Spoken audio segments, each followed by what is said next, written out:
Hello viewers, আশা করি ভালো আছো। প্রতিবারে নিয়ে আপনার সামনে নতুন আরেকটি ভিডিও নিয়ে চলে আসলাম। আজ আলোচনা করবো আপনার এইচএসসি 2024 যারা আছেন, যে আপনারা কিন্তু রেজাল্টের তারিখ কিন্তু প্রকাশিত হয়েছে, যে আপনারা কিন্তু 15 অক্টোবর কিন্তু আপনারা রেজাল্টটা পাবেন।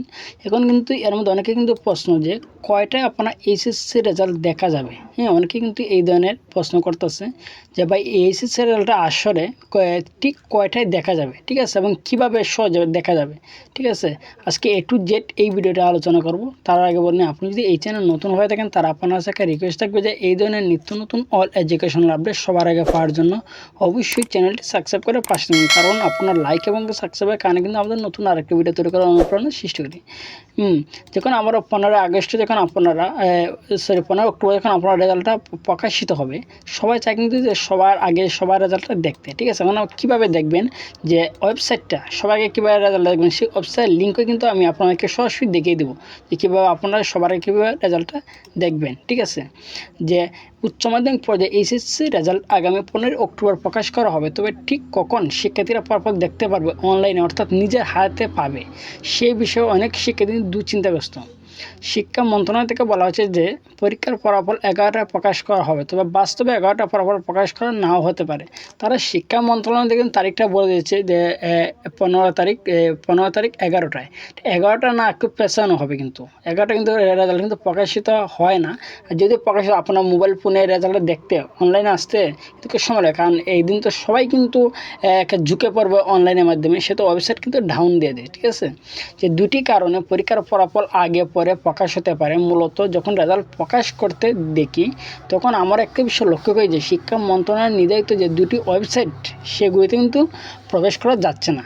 হ্যাঁ, যে তাদের যে দুইটা ওয়েবসাইট আছে শিক্ষা মন্ত্রণালয়ের, দুইটা ওয়েবসাইটে কিন্তু ঢোকা যায় না, কারণ ডাউন মারে, সবাই তো একসাথে ঝুঁকে পড়ে।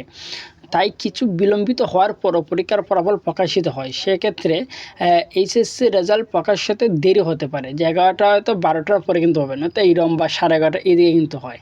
হ্যাঁ, আবার কোনো ক্ষেত্রে শিক্ষা মন্ত্রণালয় এইচএসসি 2024 অনেক আগে প্রকাশ করে তাদের ওয়েবসাইটে।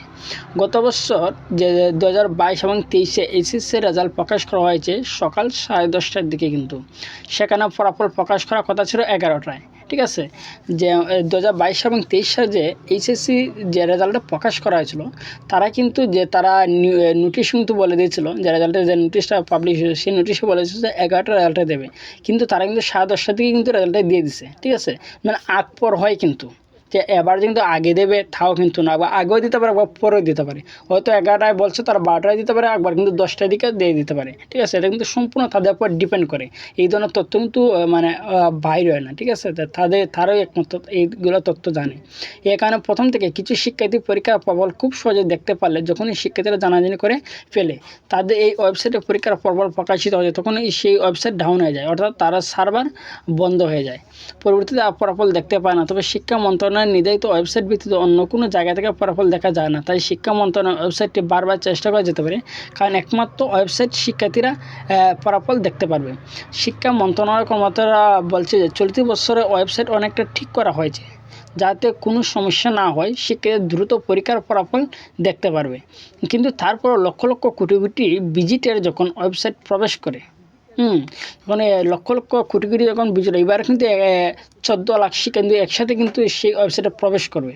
যে শিক্ষা মন্ত্রণালয়ের যে ওয়েবসাইটটা আছে, সেই ওয়েবসাইটে বের করার পর সেই সফটওয়্যারটাকে ওয়েবসাইটটা কিন্তু বন্ধ হয়ে যাওয়ার মতন পরিস্থিতি তৈরি করে।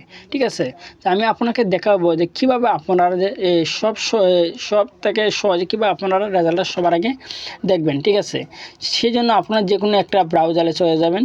ব্রাউজারে চলে যাওয়ার পর আমরা নর্মালি যেভাবে রেজাল্টটা দেখি, সবাই যেভাবে যে ওয়েবসাইটে ঢুকে পারে, যে আপনি যদি এইচএসসি রেজাল্ট লিখে সার্চ দেন, তার প্রথমে কিন্তু এটা আসবে যে এডুকেশন বোর্ড রেজাল্ট।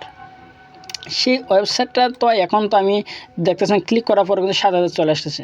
সে তো কারণ এটা কিন্তু সার্ভার ফ্রি, কিন্তু রেজাল্ট দেয় নাই। যেদিন রেজাল্ট প্রকাশিত হবে, যেদিন রেজাল্ট প্রকাশিত হবে এই পর্যন্ত কিন্তু আসতে পারবেন। আসার পর যখন আপনি এখানে সার্চ দেবেন, রোল নাম্বার, রেজিস্ট্রেশন নাম্বার লিখে যখন সার্চ দেবেন, তখন কিন্তু আর রেজাল্ট দেখাবে না। ঠিক আছে, যেখানে লোড হবে, লোডিং দেখাবে, কারণ সার্ভারটা ডাউন করে দিয়ে দেয়। ঠিক আছে, সার্ভার ডাউন থাকার কারণে কিন্তু যে এইভাবে আপনারা দেখতে পারবেন না। ঠিক আছে, তার জন্য আমি বলবো যে এটাতে না প্রবেশ করে, কারণ আমরা মিনিস্ট্রি অফ এডুকেশন সরকারি কিন্তু ওয়েবসাইটটা। ঠিক আছে। ওয়েবসাইটে সবাই কিন্তু একসাথে 14 লাখ শিক্ষার্থী একসাথে ঢুকে পড়বে। এটি সবথেকে সহজ একটা সিস্টেম রেজাল্ট দেখার।